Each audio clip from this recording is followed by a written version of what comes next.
nakabungi-bungi na. Grabe, ang hirap ng daan. Uy, uy, uy, bitawan ko na.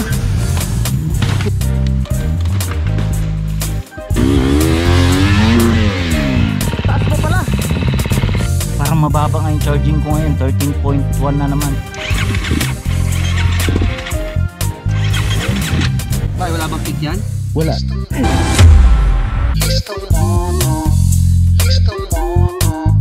Thank you for the flower. Thank you for the flower. Thank you for the dog.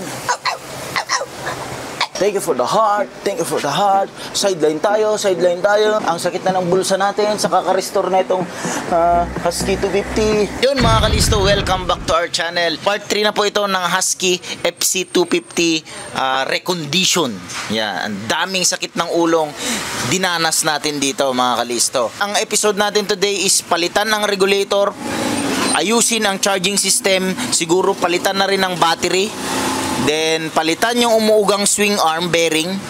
And then, yung sprocket, isabay na rin natin. Nag-try na po tayo ng Motolite GS battery na lithium. And then, nag-try na rin tayo ng OD lithium battery. Napakamura yan sa Shopee, mga kalisto. And then, 09 13.17. Wala. Meron din yung mas mahal ng kaunti sa OD lithium battery, which is ito. MD. Motodench yan, Motodench yan. Lithium battery din, napakagaan din. Around 2,000, which is palpak pa din. Nalobat pa rin. Dito pa lang sa kalsada, nalobat na ito, hindi na nag-charge. Siguro, dun kami nagsuspetsa na regulator, siguro to. Order ako ng regulator online sa Lazada lang. Mura lang po yan, regulator around 950. Kuha na rin tayo ng branded na lithium battery na malapit na sa presyo ng Tusk lithium battery. Skyrich lithium battery, testingin na rin natin dito. Ayan. Gusto niyo ng ganitong klaseng content, subscribe naman dyan sa baba mga kalisto. So, siguro, o replacement, ayan, ito yung voltahe niya, yung charging system niya, tignan nyo, 12.9 volts, 12.8 to 12.9. Pag inon yan, magta 13.1 lang.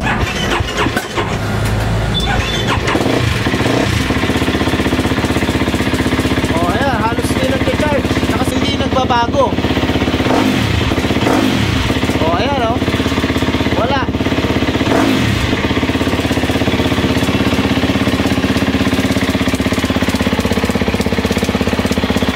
Yan mga kalisto, nag-order na tayo ng regulator ng Husky 250 natin. Oh, ayan.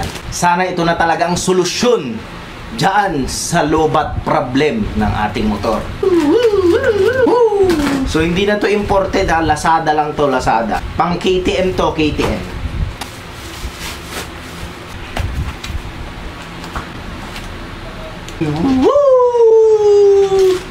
So mukhang sakto naman, ito yung ano niya, sakit niya. And then ito yung pinagdudugtungan. Naku, iba. Parang iba. Let's see. Sana tama. Tara, ikabit na natin. Magkaiba.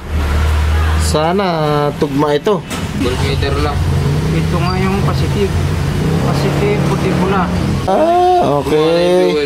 Dito lang magkaiba ng ano, sakit. Sa puno lang. Pero sa dulo ng sakit, parehas.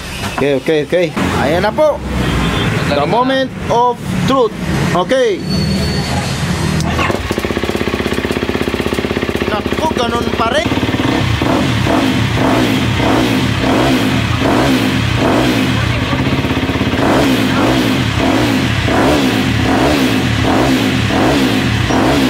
Okay na, okay. 13.1. Ganda na. Tama ang hinala. Regulator na.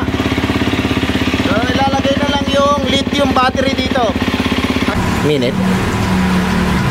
Ayun nga, regulator nga. Okay, so ito na ilalagay natin. Skyrich lithium ion. Yan yung code niya, oh. 4L to 5L po. So, yan. Magluluto na sana kami pero may rumating. Yan, lithium. Niisip ko kung magbenta tayo na ito. Pwede rin. Ayan, napakagaan po, oh. Lithium battery. Tingnan natin, baka ito ang solusyon. Baka ito ang solusyon ng ating charging system. Bagong regulator, bagong lithium battery. Branded po to, medyo may kamahalan. And then, ito po, oh, yan. Sprocket, napalitan na, ayan oh. Improvise, minachine shop to. Para lang pumasok, kasi ito, pang CRF 150 itong sprocket na to. Napakaganda ng pagkagawa oh, ng machine shop. Yung off-road na motor mo, pag European brand and gusto mong makatipid, ito, CRF. Ito, papabutasan nyo itong anim na stud bolt. And then, kailangan medyo luwang to para bumaon itong mga ulo niya. Yung saktong-sakto naman, oh, pang XR200. Yung gitna, pang CRF 150. Magkaiba po yan. Pwedeng pagtyagaan yung XR200, wala ka nang ima-machine shop. Kaso may space dito, in between yung gitna ng hub. Ayan mga kalisto, yung pinalitan. Ayan. Pure alloy. Ito po ang consequences ng alloy na sprocket. Putol, putol, buo, buo, medyo higa. Putol, buo, buo, buo, ganyan. Ewan ko kung nakikita nyo, ayan. Hindi na pantay-pantay, nagkakabungi-bungi na. Grabe, napakagaan nito, oh. Parang karton lang. Parang gawa sa papel, gawa sa plastic. Yan. Sobrang gaan. Ang consequences niya, ayan, nagka-crack siya. Yung stress ng pag-bend ng mga ngipin, hindi niya kaya. Kaya yung iba, mga kalisto, may alloy dito, then metal yung ngipin. Maraming gano'n. Pansinin niyo po yung mga binibentang alloy sprocket, gano'n. Pinaghalo ang alloy and metal. Metal yung ngipin, alloy yung katawan. Para gumaan pero matibay. Pwedeng pamaypay eh. Oh. Napakagaan niya. Oh, may dumating na naman galing China. Autumn to, Autumn ang brand. Oh, bearing. Yun. Ayan na po, oh. Yun oh. KTM SXF 2016 to 2022. So 2019 yung sa atin pasok. Ayos. So may oil seal, KTM oil seal, KTM bearings. Yun.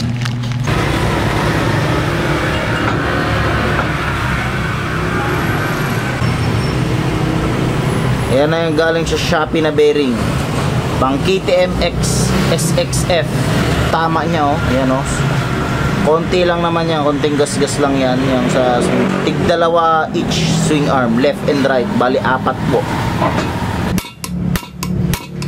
Bagong regulator, bagong bearing sa swing arm, and bagong sprocket mga kalisto. Let's go! Tara, ride tayo! Sama kayo mga kalisto, tingnan natin kung okay na itong charging system niya with the new lithium Skyreach 4L na battery mga kalisto. Tara na! Oh mga kalisto, yan oh. Yan ang mga motor na kasama natin. Yan ang mga kasama natin.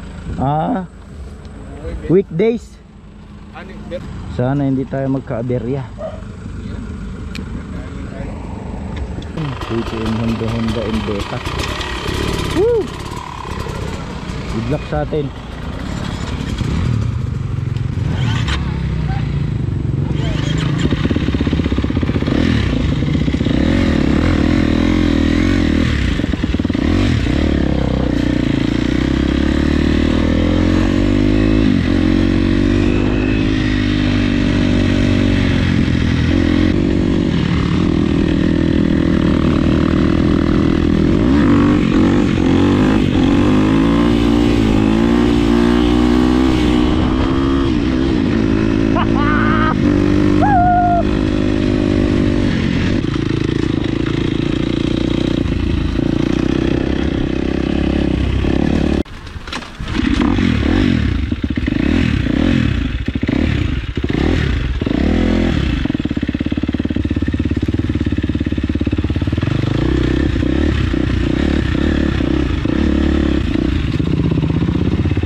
Matay. Shit.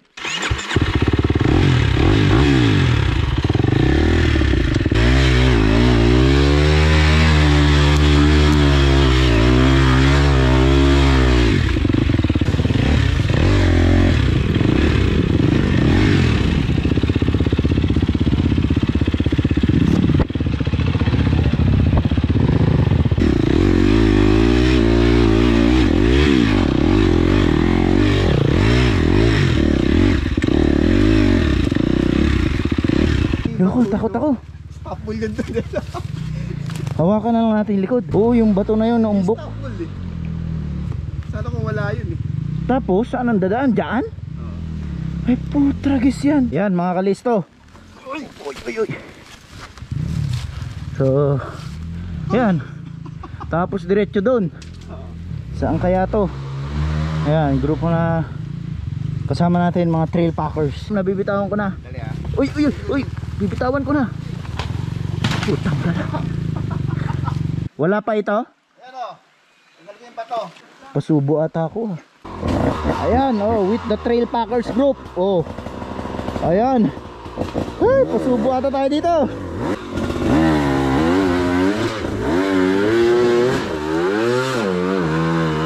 Ayok.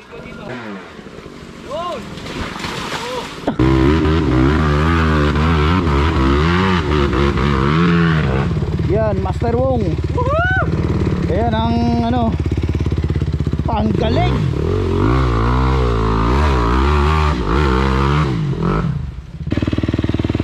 Talikod lang.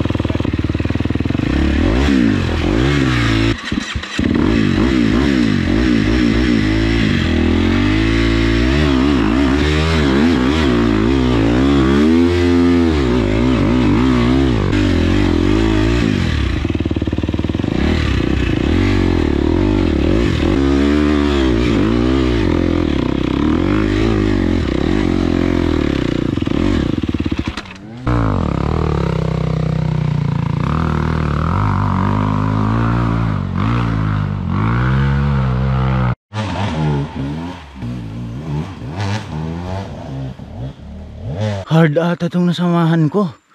Ay, hindi pa man ding pang trail tong gamit natin. At hindi pa natetesting yung charging. So far okay naman.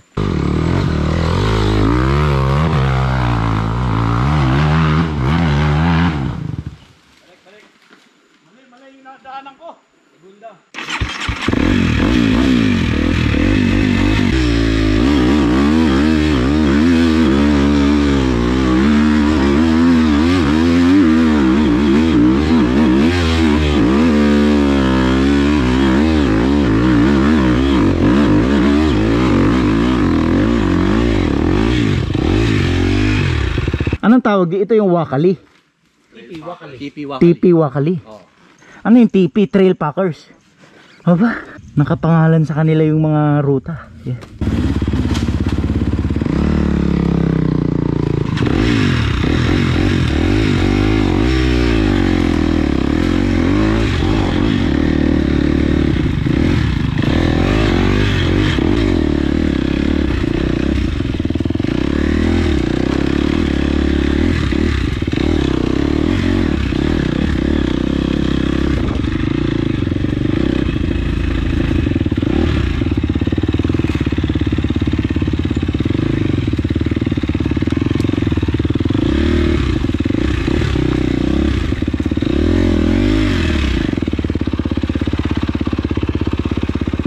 Maligaw ako.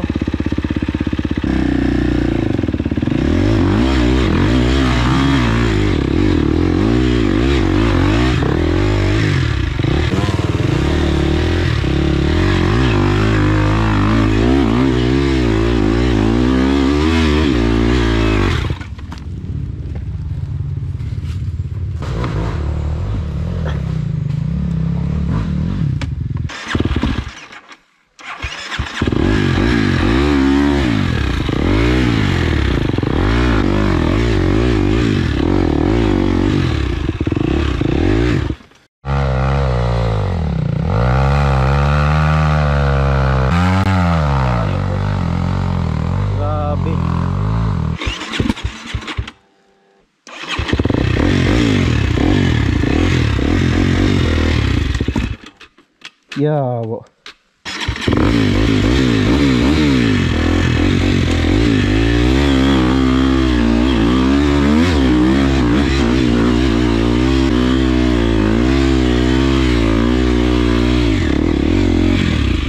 Pero malulubat naman kasi iniisip ko. Bay, wala bang kick yan? Wala. Walang kick. O, yun ang iba vlog mo. Naiwan ng aking husky sa trail packer. Puwela ka. Nakailang start na tayo.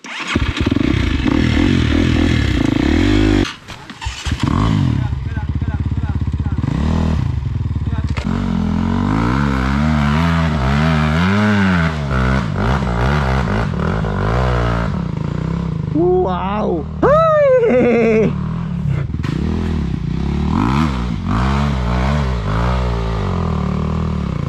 Yung mga birada nila, hayop.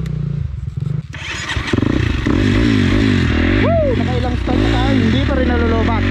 So legit nga ang styling.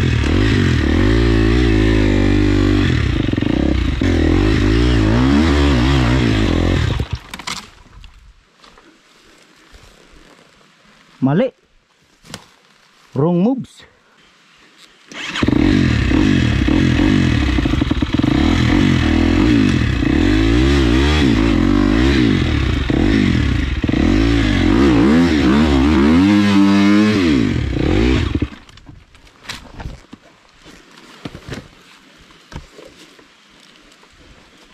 Naiwan tayo dito.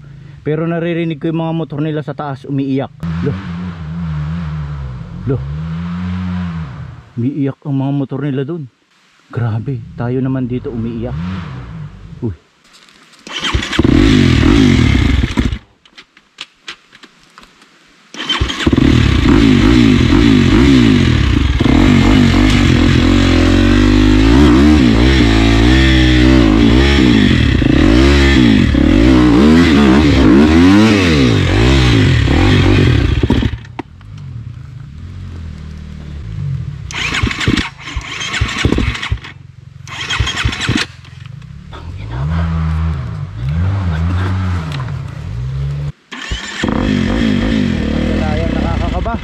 Lah.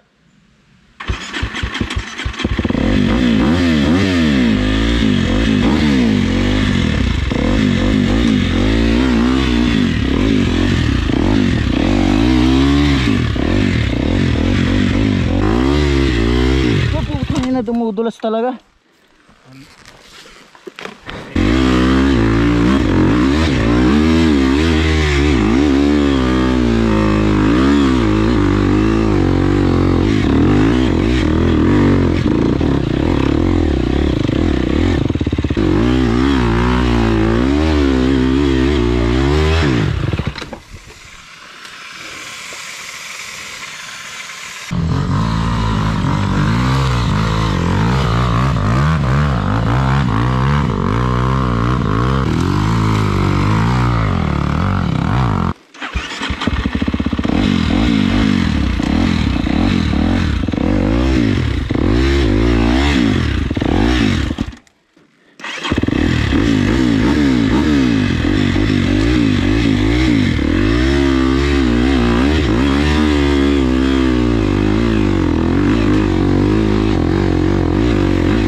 Baka napagod si Master dahil sa akin.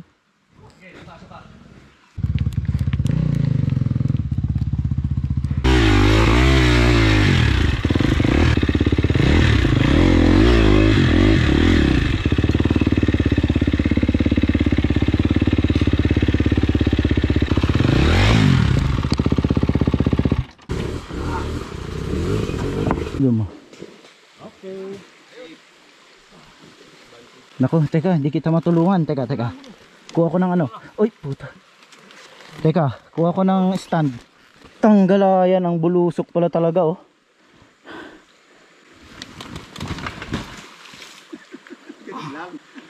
Anong klaseng trail to?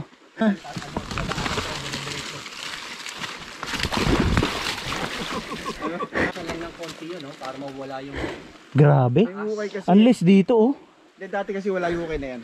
Diretso. Panalulubat yung motor natin. Okay yung Skyreach na battery. Nakailang push start kami. Grabe, ilang push start yung kinakabahan ako baka malobat. Bus na yung tubig, gutom, baka malobat at baka ma-overheat. Ang daming kinoconsider dito sa motor ko ngayon. Yung gulong pudpud. 18 pa yung tube, hindi ko pa nalagyan. 19 dapat yung tube niyan. Whew! Biglang ulit ako napagod ng ganito. Grabe, ang hirap ng daan. Hardcore yung mga ruta.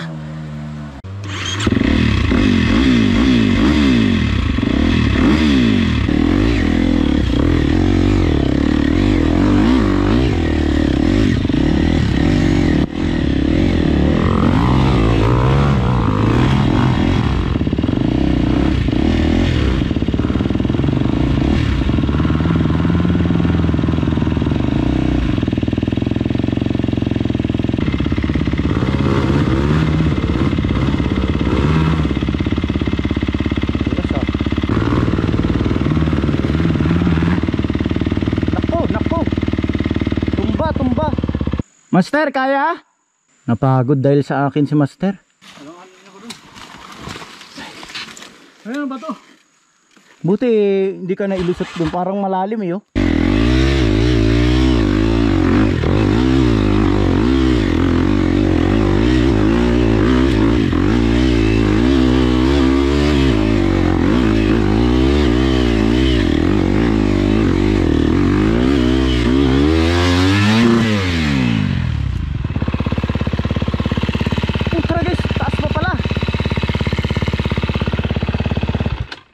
Taas pa pala.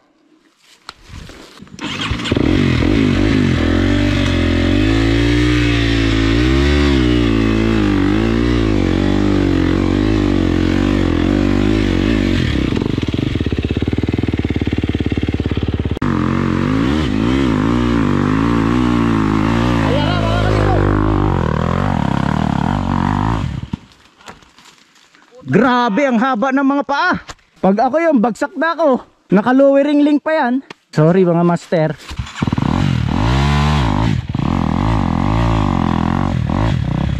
Aba putang yan. Maahunan pa. Walang hintong ahon pala to. Kaya pala walang sumamang mga DT. Kaya pala good luck bro. Sabi ni sino yun? Brian ba yun?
Putang galayan, akyat pa. Walang katapos ang akyat. Aray, nagkakrams yung ko. Kamay ko. Shit, nagkrams yung kamay ko. Di ko maigalaw, shit. Di ko maigalaw yung kamay ko. Grabe, nagkakrams yung mga forearms ko. Ang tigas na mga bagay-bagay. Aray. Aray ko.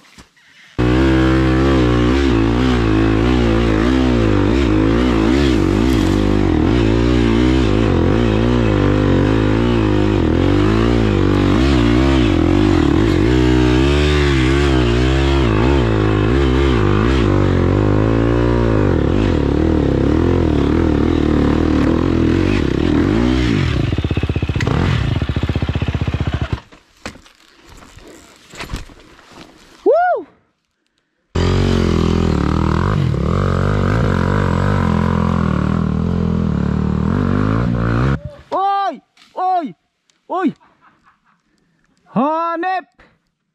Kaya pala walang local enduro na sumama. Ay, grabe. So, testing lang sana yung motor natin ngayon eh. Kasi nalulubat siya. So far, hindi pa rin nalulubat. Solid yung ano na yan, battery niya. Skyreach na battery, shout out. Lithium. Battery ng Kayo at MPX, yan din po, Skyreach, pansinin nyo. Parang mababa nga yung charging ko ngayon, 13.1 na naman, pero hindi pa rin nalulubat. Grabe, pagod. Tagal, puro akyatan talaga. Trail, packers.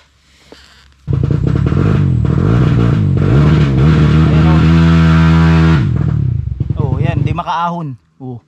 Ayan, beta. Kaya pala beta 300, KTM na 2-stroke, CRF 250X, etc. Tingnan mo naman.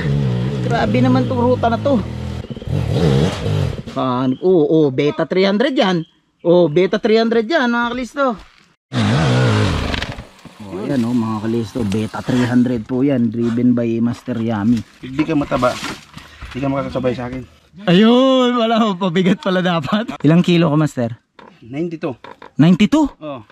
Hanip. Pag nakainom, 95. Ayun.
So ayan, nandito na tayo sa Listo Moto. So very effective, grabe effective na effective po yung lithium battery na yon. Grabe ang Skyreach. Tapos kakaiba, ayan 14.0. Ganun pala, hindi niya itotodo blast na 12 volts, 13 volts, 14 volts agad ang charging niya. Hindi pala. Kakaiba pala yung ganitong kapag lithium yung charger mo. Nakadesign sa lithium siguro to. Katulad nito, nakapatay. Ayan, na-charge siya 13.1 habang tumatagal 2, 3, 4 hanggang maging 14 ulit. Ganun pala, kakaiba po yung lithium charging, yung concept ng lithium ion battery. Talagang iba. Success, nakaka-nervous na kanina kasi nag 13 volts siya. Nag 12.9 pa ata, siguro palobat na yon. So gamit-gamitin mo lang, aangat din pala siya ng 14. So mali ako, ang akala ko dapat 14 agad, pag inon mo 14 volts agad ang pang-charge niya yung sa lithium. Hindi pala, dahan-dahan din. Mayroon sigurong stages yun, 12, 13, angat 13.5, angat ng 14. Ganon siguro ang concept ng lithium. Grabe na upod kasi yung gulong natin, upod na, kailangan ng palitan. Iyan, then yun, sige, pakarwash na natin.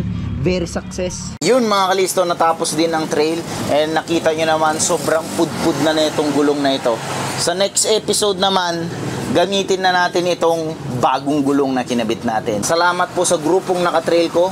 Shoutout sa inyo, Trail Packers. Ruta po nila yan, binutas nila yung ruta na yan.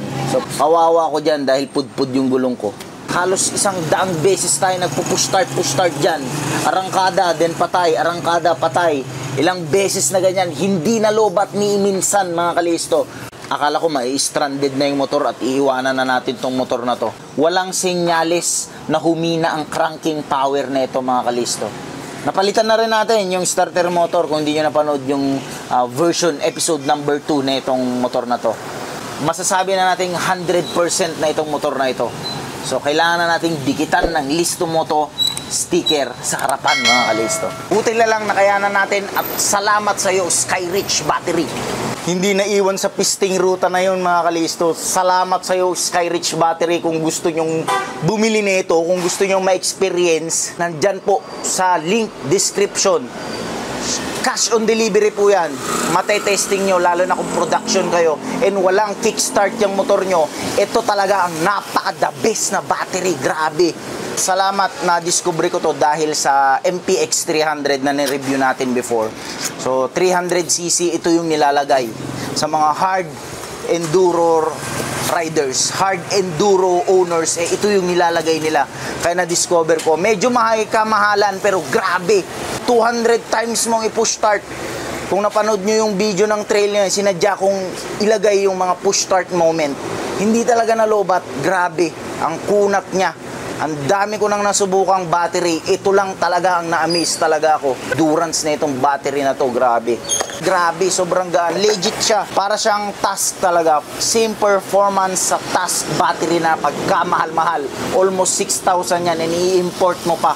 And shipping fee pa. Same dito yung performance. Grabe. Yung bibiliin ko pa sana before, bigla naman nag-chat yung seller na bawal daw mabasa. Ito pwedeng mabasa dahil nakadesign yan sa Beta. So Beta 300 Skyrich battery for Beta. So approve siya sa mga Beta owners like Beta 300RR, Beta X-Trainer, etc. So Italian, approve ang Italian bikes para dito. So what more sa Europe yan? And then syempre yung mga production, saktong-sakto sa inyo to kahit wala na kayong kakalimutan nyo talaga yung kickstart. Talagang sobrang saya ko dahil dito sa battery. Tingin ko lang gumagana pa yung lumang regulator. Ito lang talagang battery pala ang problema. Shopee, ang daming mura dyan sa Shopee. Halos na testing ko na yan lahat. Sayang po yung mga unang binili ko ng mga lithium like ito. Nalobat sa kalsada pa lang. Tinetesting ko pa lang dito, nalobat na. Ilang push start pa lang nalobat. So pwede yan, pwede siguro sa mga hindi enduro riders. So wala pong kick yung enduro riders, tapos once na nalobat ka dyan sa bundok, talagang mahirap, sobrang hirap po. Unless gusto mong iwanan yung motor mo dun sa loob ng bundok na yan. Yan, 120 amps, 24 wattage and 12 volts mga kalisto.